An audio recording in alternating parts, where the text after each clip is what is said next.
청자 여러분, 그간 평안하셨습니까?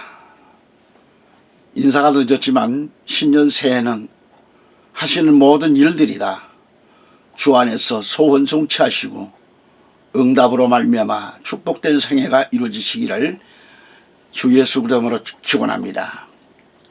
오늘은 요한계시록 12장 7절로 9절 말씀을 제가 봉독해 드립니다. 또 하늘에 전쟁이 있으니 미카엘과 그의 천사들이 용을 대항하여 싸우고 용과 그의 천사들도 싸우나 그들이 이기지 못하여 하늘에서 더 이상 있을 곳을 찾지 못하더라. 그리하여 그 큰 용이 쫓겨나니 그는 마귀라고도 하고 사탄이라고도 하는 옛뱀 곧 온 세상을 미혹하던 자라. 그가 땅으로 쫓겨나고 그의 천사들도 그와 함께 쫓겨나더라. 아멘. 한 절 더 읽겠습니다. 계시록 20장 1절 3절 말씀입니다.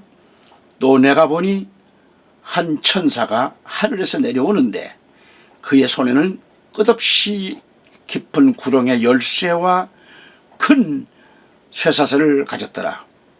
그가 용을 잡으니 곧 마귀요 사탄인 옛뱀이라. 그를 1000년 동안 묶어두니 그를 끝없이 깊은 구렁에 던져서 가두고 그 위에 봉인하여 1000년이 찰 때까지는 민족들을 다시는 미혹하지 못하게 하더라. 그 후에는 그가 반드시 잠시 동안 풀려나게 되리라. 아멘. 오늘 이 말씀을 중심으로 해서 하늘의 전쟁이라는 제목입니다. 하늘의 전쟁. 소재로는 큰 용, 곧 마귀 사탄 옛뱀을 이겨라 그런 뜻입니다. 전국에서 해외에서 우리 CJTN TV를 시청하고 계신 성도 여러분, 목회자와 선교사 여러분, 이 시간 우리가 알아야 하고 사용해서는 안 될 언어에 대해서 말씀을 드리고자 합니다. 특히 우리 성도들과 목회자들 가운데는 상대방의 그 가정사와 신상에 대해 자주 질문하는 내용 가운데 하나인데요.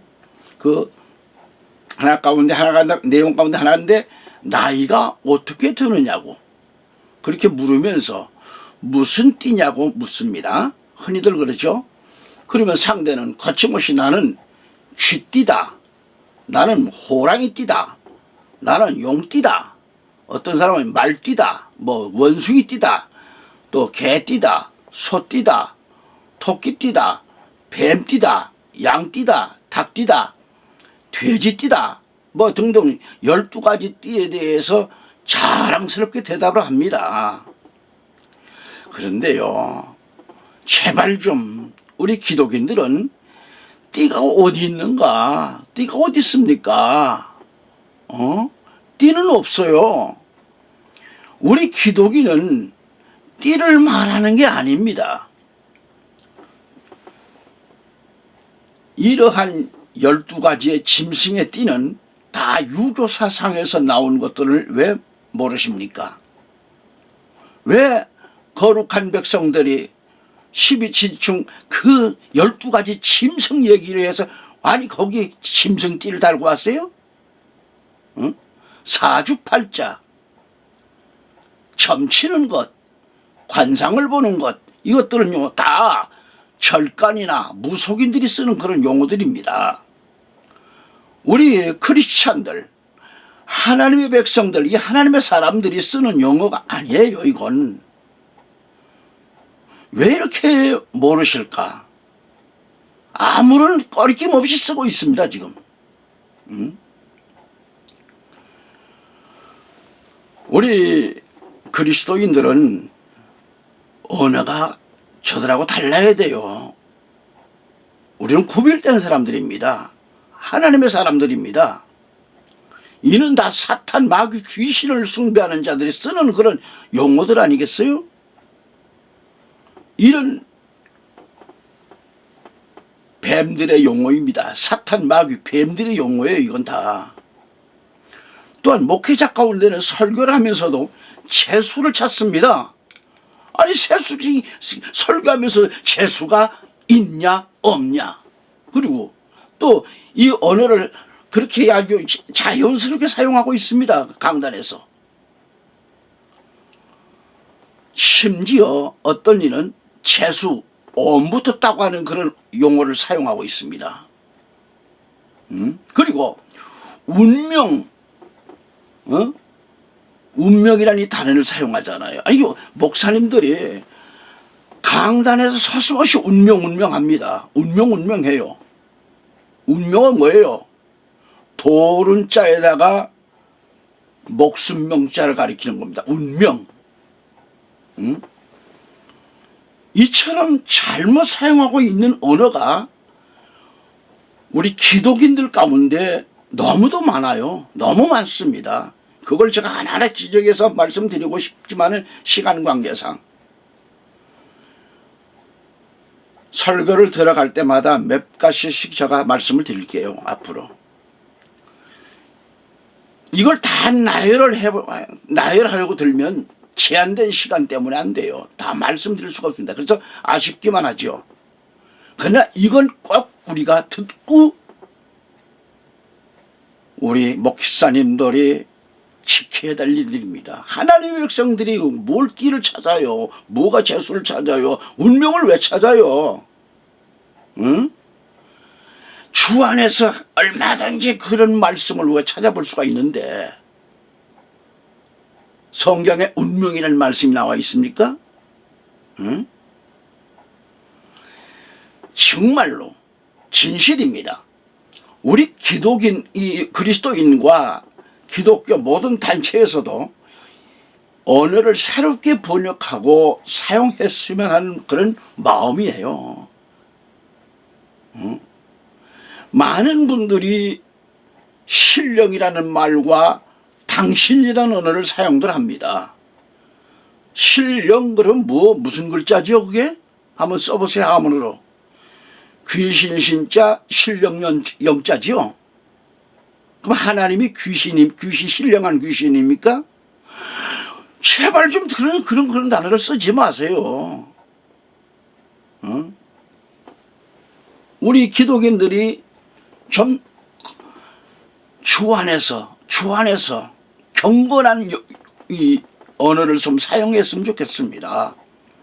신령이란 말은 무당들이나 타 종교를 믿는 그런 자들이나 귀신을 믿는 자들이 또는 사찰에서 돌을 닦는 자들이 그렇게 사용하는 언어들 아니겠습니까? 또 하나 하나님을 당신이라고 하는데 제발요 이제 그 틀에서 좀 벗어나시기 바랍니다.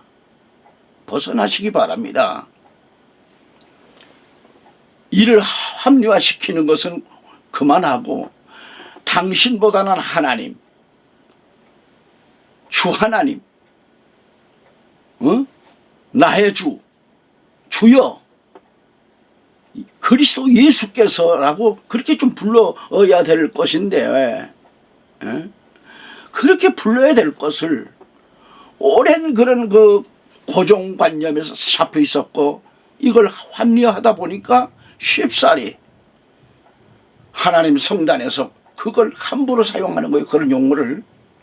이걸 고치지 못한 데서 이거 심히 안타깝게 생각지 않을 수가 없습니다.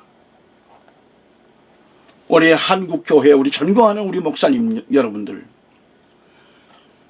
저 언어를 좀 연구하세요. 제발 좀 말이죠. 저는 오래전부터 부흥집회를 다니거나 헌신 예배를 가거나 하면 이런 말씀을 중간중간 가르쳐 줍니다. 제가. 그리고 축복이란 말도 구분해서 좀 사용하시기 바랍니다. 주 하나님은 복 자체가 되시죠. 만복의 근원 아닙니까?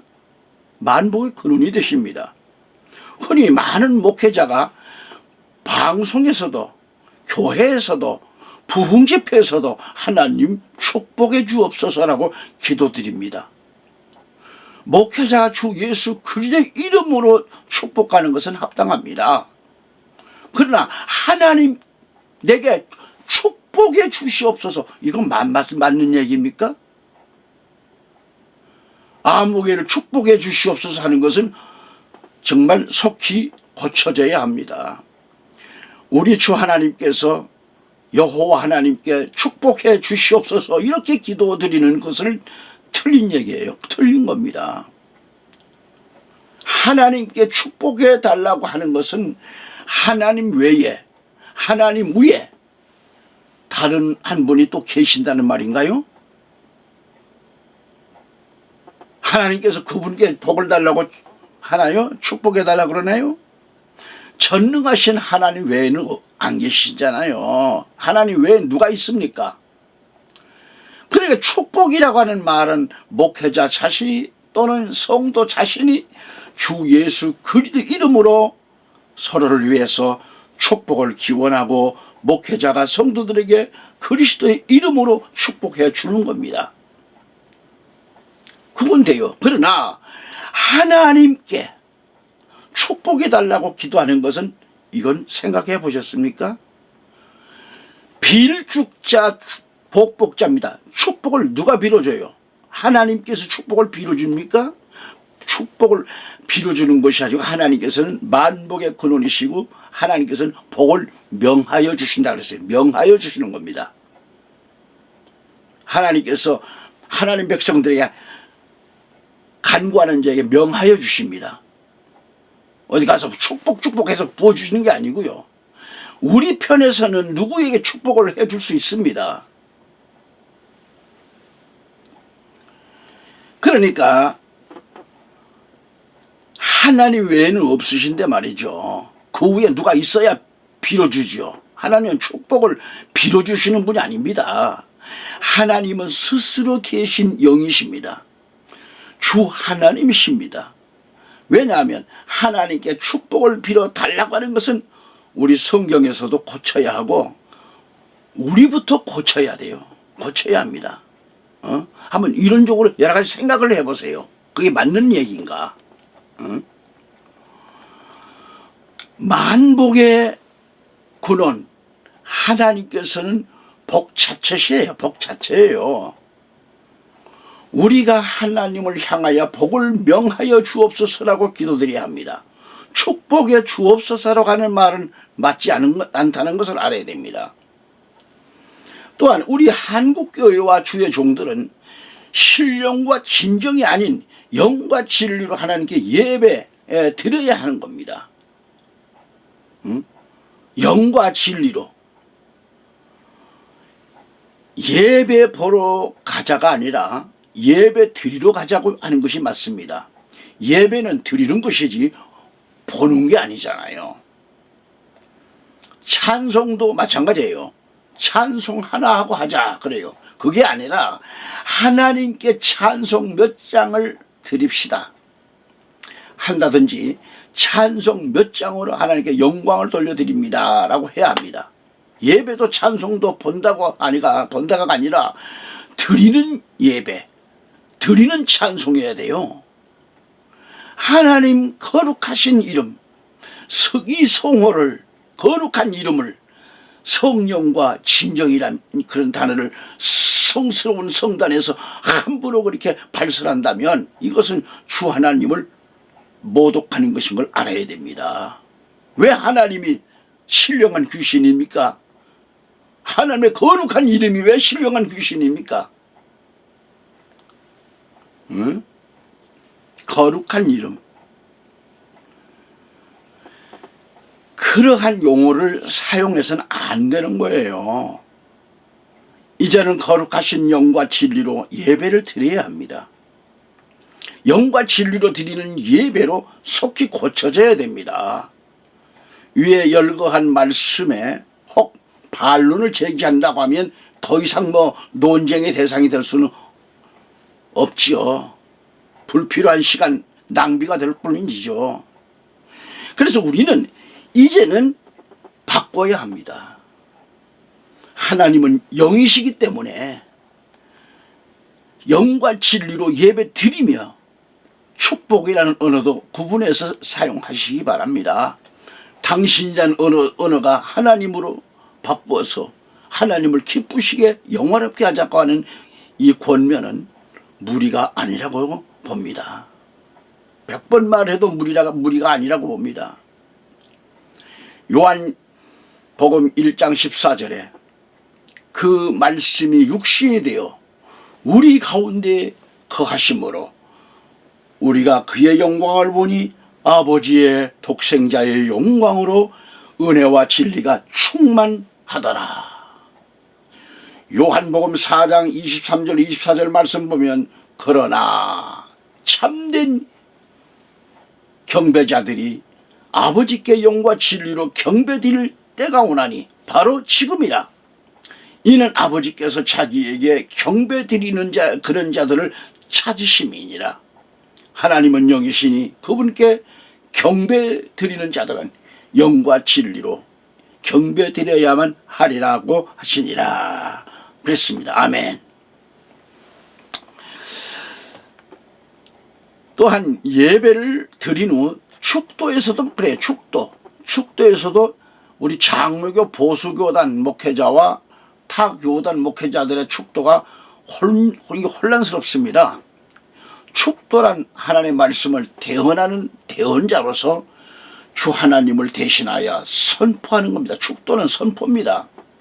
축도는 선포예요. 선포는 곧 있을지어다 하는 것 아니겠어요? 이외에 대다수 그 축도는 사람이 하는 축도입니다. 계실지어다, 하실지어다, 축원하나이다. 이러한 것들은 다 선포가 아닌 사람이 성도들에게 주는 축복 기도이지 축도가 아닙니다. 교단마다 헌법 규칙을 따르다 보니까 오랜 관행이 됐어요. 그렇게 하면은 안 되는데 말이죠. 잘잘못을 떠나서 성경으로 돌아갔으면 해서 말씀드리는 겁니다. 또한 축도에 대한 말씀인데 참으로 문제가 많습니다. 친정코 축도하면 양팔을 높이 이렇게 들고 삼위일체 하나님의 이름으로 있을지어다 하고 선포해야 하겠는데 혹 어떤 분은 한 손만 들고 축도를 합니다. 마이크를 들고. 이건 잘못된 축도입니다. 정상적인 축도가 아닙니다. 또는 마이크를 들고 한 팔만 들어 올리지 말고 마이크를 내려놔요. 내려놓고 아니면 마이크 스탠드에 마이크를 꽂아놓고 두 손을 들고 축도하는 것이 맞는 겁니다. 이는 정통입니다. 어떤 분은 취재를 가서 이게 봤는데 저는 기자 생활을 오래 했기 때문에 말이죠. 말씀드립니다. 양손을 올리지 않아요. 올리지 않고 그냥 차례 자세로 해요. 이 차례 자세로 그냥 축도하는 분들을 봤습니다. 올리지 않고 그냥 있을지어다. 여러분 양손의 팔을 높이 들고 삼위일체 주 하나님의 이름으로 있을지어다 하셔야지요. 또한 전능하신 하나님의 성호를 신이라고 하는 분들이 있는데 하나님은 신이 귀신이 아니잖아요. 하나님은 귀신이 아니십니다. 이 외에도 잘못된 단어가 너무도 많아요. 거두절미하고 우리 그리스도인들 하나님의 사람들이 쓰는 언어들을 바로 구사할 수 있기를 저는 간절히 바라는 마음에서 이 말씀드립니다. 잘못된 행동과 잘못된 언어들, 이교도들이 사용하는 언어들, 사탄 마귀 귀신들이 좋아하는 언어들은 우리는 사용해서는 안 된다고 하는 말씀을 드리는 거예요. 제발 좀 재수 찾지 마세요. 운명 찾지 마세요. 하나님의 백성입니다. 우리는 하나님의 백성은 세상 풍습과 세상 언어 중 마귀가 좋아하는 언어 등은 사용해서는 안 될 말이죠. 안 되죠. 이러한 용어 자체를 그 뿌리까지 뽑아내야 됩니다. 진짜 여러분이 하나님을 사랑하고 하나님께 예배드리는 진실한 목회자라면 말이죠. 그리스도인다운 삶을 살아야 되지 않겠어요? 빛된 생활을 해야 되지 않겠어요? 말에나 행동에 있어서 항상 깨끗해야 한다는 것은 목회자로서 잘 아실 겁니다. 에베소 4장 22절은 뭐라고 했지요? 이전 행실에 관해서는 기만의 욕망에 따라 썩어진 옛사람을 벗어버리라고 했어요. 벗어버리고, 또한 목회자가 조심해야 할 것들은 뭐냐? 우리 그리스도인은 처음 익은 열매로서 하나님과 어린 양에게 속한 자라고 했는데, 그렇다면 여자와 더불어 더럽혀서는 안 될 것입니다. 순결해야 하기 때문에 그래요. 계시록 14장 4절 5절에 이들은 여자들과 더불어 더럽히지 아니한 자들이니 이는 그들이 동정들임이라 했어요. 동정들입니다. 깨끗한 사람들, 이들은 어린 양이 어디로 가든지 따라가는 자들 그랬습니다. 하나님과 어린 양께 첫 열매들이 되어 사람들 가운데서 구속을 받았느니라. 그들의 입에서 교활함을 찾아볼 수 없는 것은 그랬습니다. 그들이 하나님 보좌 앞에서 흠이 없기 때문이라겠어요. 흠이 없는 자들. 우리는 이 말씀을 깊이 있게 생각해 보아야 합니다. 그렇게 깊이 있게 좀 생각을 해보세요. 이들은 여자들과 더불어 더럽혀지지 아니한 그런 자들이라고 했잖아요. 이들 여자들은 무엇을 가리키죠? 세상주의의 강한 유혹을 상징하고 있습니다. 계시록 10에 보면은 14만 4천을 찾아보면 이들은 짐승에게 신앙의 종교를 더럽힌 음료의 태에서 출생한 자들이 아니라 타락하지 않는 정말 해로 옷 입은 여자의 태에서 출생한 아들들이라 그랬어요. 이들은 세상의 온갖 유혹을 이긴 자들이라고 했습니다. 이들은 신앙의 정결을 지키기 위하여 짐승과 음료를 배격하고 순교한 자들이라고 했습니다. 이들이 바로 순결한 자들이라 그런 얘기입니다. 아멘. 오늘 우리 한국교회와 우리 목회자들, 우리 성도들은 이 말씀을 다시 한번 음미해야 됩니다. 또 간음에는 세 종류가 있다 그랬어요. 첫째는 영적 간음이 있고, 둘째는 혼적 간음이 있고, 셋째는 육적 간음이 있는데요. 이 세 종류가 있는 거예요. 여기서 육적 간음보다는 혼적 간음이 더 크고 혼적 간음보다 영적 간음이 더 크다고 하는 것을 알아야 합니다. 다시 말하면 육적 간음, 이것은 몸의 성전을 더럽힌 것을 가리키고요. 혼적 간음, 이 혼적 간음은 뭐예요? 세상 바빌 사상에 놀아나는 것을 가리키고, 영적 간음은 짐승 우상에게 경배하는 것을 가리키고 있습니다. 그래서 우리는 14만 4천인처럼 신앙의 정죄를 끝까지 지키는 구별된 삶이 될 수 있도록 신앙의 정죄를 끝까지 지켜야 하겠습니다. 아멘. 정죄를 지키는 자라면 어린 양 되시는 그리스도 예수께서 어디로 가시든지 어디로 인도하시든지 끝까지 따라가는 자라 그랬습니다. 변치 아니하는 신앙.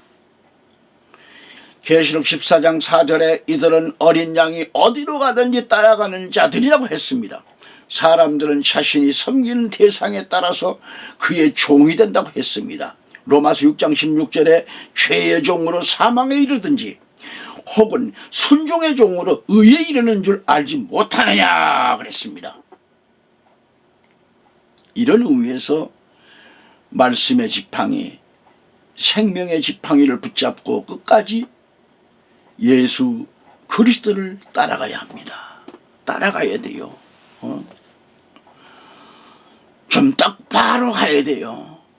또한 우리는 철저하게 배격해야 할 언어가 있는데 용을 알아야 됩니다. 용. 사탄을 숭배하는 자들은 용용자, 이 용을 가리켜 12가지의 동물 중에서 가장 성스러운 영수로 알고요, 숭배하고 있습니다. 영수라는 거예요. 용 머리에는 뿔이 나고 몸통은 뱀을 닮았고 그리고 비늘이 있어요. 발톱은 날카롭게 생겼고 입에는 뭐가 있어요? 불을 토한다고 하는 거죠. 이런 그 상상의 동물로 풍은조화를 부리고 있는 것이 이게 바로 흉물입니다. 그래서 용은 동양에서는 가장 높은 구원이 신비, 황제의 상징으로 인정하고 있잖아요. 그래서 임금의 얼굴을 뭐라 그랬죠? 용안이라 그래요. 용안. 임금의 의복을 용포라 그러고 임금의 침상을 용상이라 그렇게 불렀습니다. 또한 임금의 수염은 용수라 그래요. 임금의 수염은 용수. 뱀의 수염이에요. 뱀의 수염. 임금의 뜻을 용인이라고 합니다. 그러니까 임금의 흘리는 눈물을 용루라 그러고 임금의 이 부채를 용선 그래요. 용선이라 그래요. 용선. 부채를. 또 임금의 관을 싣는 수레를 용순 그래요. 용순. 임금의 죽음을 용어라고 합니다. 용어. 임금이 죽은 것을 용어라 그래요. 임금이 될 그 사람의 즉위하기 전을 용잠. 임금의 그 혈통을 용손 그래요. 임금이 타던 배를 용주 이렇게 불렀지 않습니까? 임금의 덕을 용덕이라고 부릅니다. 용덕 임금의 덕을. 그러니까 이렇게 용은 임금을 상징하고 있는데요. 게다가 사람이 입신 출세하는 그런 관문을 등용문으로 돼지꿈보다 더 대기라는 꿈을 용꿈으로, 장원한 사람들이 모이는 회를 용두회라고 부르어요. 용두회다. 특히 용에 대한 사상은 인도의 신화로부터 비롯됐는데 불교에서는 용이 사람을 보호하고 비를 내리게 하고 오국을 성취시킨 것을 지금 그렇게 믿고 있잖아요. 이처럼 용의 관념은 불교의 포교와 더불어 점차 전파되어 우리나라에서는 한사군 시대에 이 용사상이 파급되었던 것으로 이렇게 그 유래를 찾아볼 수가 있습니다. 그 불교와 더불어 중국의 문명이 우리나라로 들어왔잖아요. 우리나라로 들어왔을 때 그림과 조각으로 상징화된 용이 점차 전래되었다고 하는 것이죠. 용은 불교의 상징물이라 그러죠. 절에 가면 온통 용으로 조각되어져 있습니다. 지덕이 높은 중이 죽은 뒤 용상이란 말을 사용합니다. 한자로 용자 넷을 쓰면 말만을 절이 되고요. 용은 위치에 따라서 그 명칭이 달라져요. 동쪽에 있는 용은 청용이라 그러고요. 중앙에 있는 용은 황용이라고 부르고 북쪽에 있는 용은 흑용이라고 부르고, 이게 방향을 상징하고 또 방향 방위를 담당하는 그 동물로 알려져 있잖아요. 게다가 용은 물과 관계되어 있습니다. 한때 정초가 되면 지신밟기를 합니다. 지신밟기를. 그리고 우물에서는 용왕굿을 하면서 맑은 물이 많이 좀 나와달라고, 식수가 되려고, 넉넉하게 좀 식수가 나와달라고 하는 그런 기원제입니다. 또 가뭄이 들 때면 개울이나 강가에 가가지고 용왕굿을 하고, 그런 용왕의 비를 몰고 와가지고 뭐 촉촉이 대지를 적셔서 곡식이 자라서 풍령이 들기를 기원하는 겁니다. 바닷가의 어부들은 뭐 하죠? 풍어제라는 게 있잖아요. 풍어제를 지낼 때에는 거의 용왕경을 읽거나 용왕굿을 하고 용왕의 은혜를 입어 해난이 없고 고기가 많이 잡혀 만선을 이루기를 소망한다는 것 아니겠어요? 또한 풍수상으로 용은 입신양명과 대성을 뜻합니다. 대성. 집을 지을 때의 용은 하늘과 양, 별양자를 쓰죠.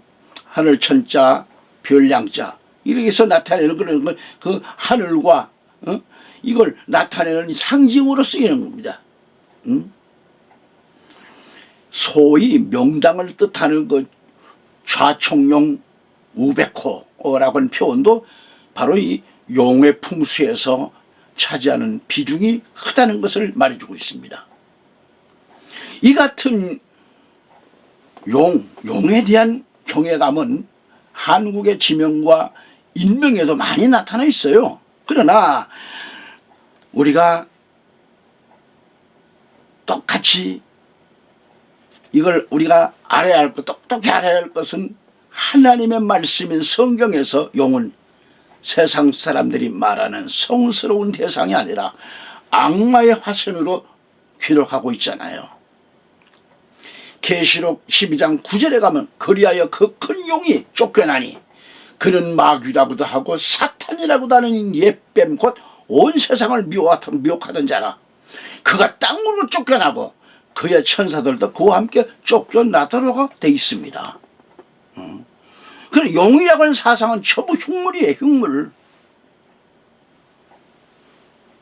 위에서 말씀을 보았듯이 용은 사탄이요 마귀이며 옛 뱀이라고 했습니다. 그 이름은 히브리음으로 아바돈이래. 헬라어로는 아볼론이랍니다. 계시록 9장 11절에. 그래서 그 이름의 뜻은 파괴자 아니겠어요? 밤낮 성도들을 참수하는 자요. 계시록 12장 10절에 또 하나님을 대적하는 자라고 했습니다. 지금 공중권세를 잡고 세상을 다스리는 왕. 에베소 2장 2절에 리오야단. 바로 이게 이사야 27장에도 있고요. 나와 있죠. 그러니까 여기서 666은 용과 짐승, 바로 이 적그리스도를 가리킵니다. 짐승과 거짓 선지자, 곧 사탄의 삼위일체를 뜻하는 숫자입니다. 666이라는 것은 계시록에 나타난 용은 성부 하나님을 대적하는 큰 용인데 7머리 10뿔을 가진 짐승, 이게 나타나죠. 적그리스도.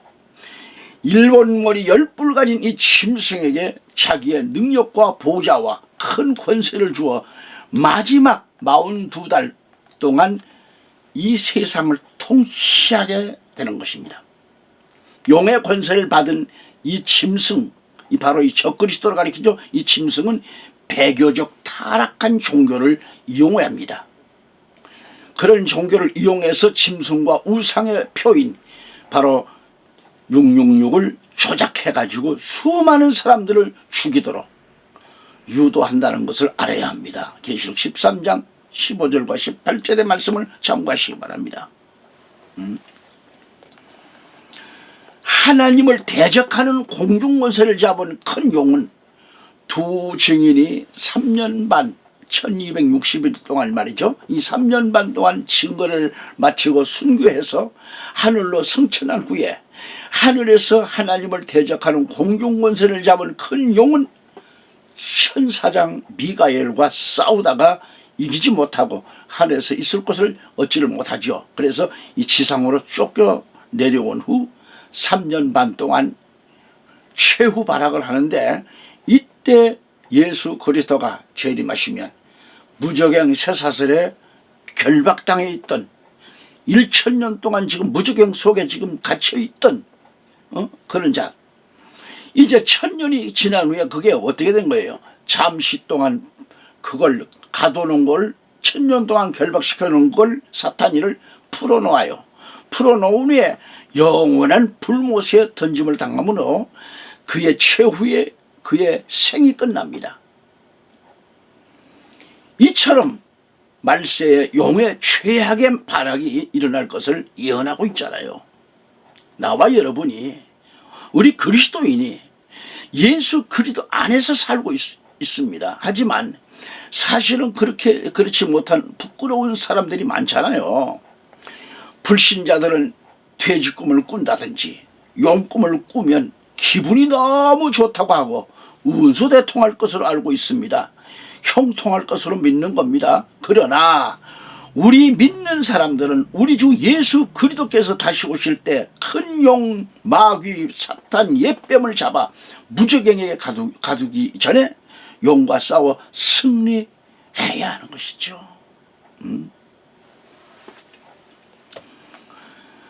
나와 여러분은 이 땅에 썩을 멸류관을 위해서 살지 말고 썩지 않고 쇠하지 아니하는 하늘에 있는 생명의 멸류관을 얻기 위하여 죽도록 충성하고 순종하고 복종하여 힘써 싸워서 승리하는 그리스도인들이 되시기를 저는 간절히 바라는 마음입니다. 이 점이 우리가 왜 싸워서 이겨야 하는가, 그걸 말씀드리고 있는 거예요. 그래서 우리는 악의 영들과의 싸움에서 날마다 이겨야 돼요. 그렇게 되시기를 우리 주 예수 그리스도 이름으로 축원합니다. 할렐루야.